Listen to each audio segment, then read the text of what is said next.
I would really like to draw your attention to something that Peter has written a brilliant book with John Leake on vaccines, and there's another one by Aaron Siri on the fact that vaccines is basically a religion. And I think the most important date with vaccines is actually 1986, because that's in America when they passed an act to take liability away from all the companies making vaccines. Now, why did they do that? Because the vaccine companies said, we really can't afford to make these vaccines. We have to pay out so much in compensation that unless we get rid of liability, it's not worth our while.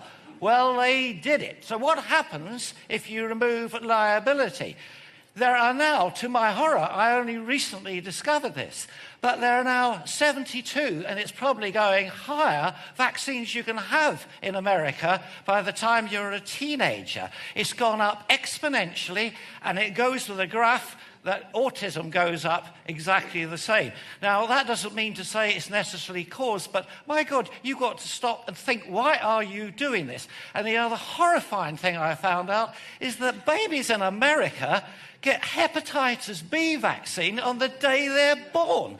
Only about 400 babies in the entire America of 3.5 million people vaccinated are ever going to get that disease. So you're exposing 3.5 million people, babies, even worse, for possibly 400. When we're talking about risk-benefit, I think this really puts it in concept.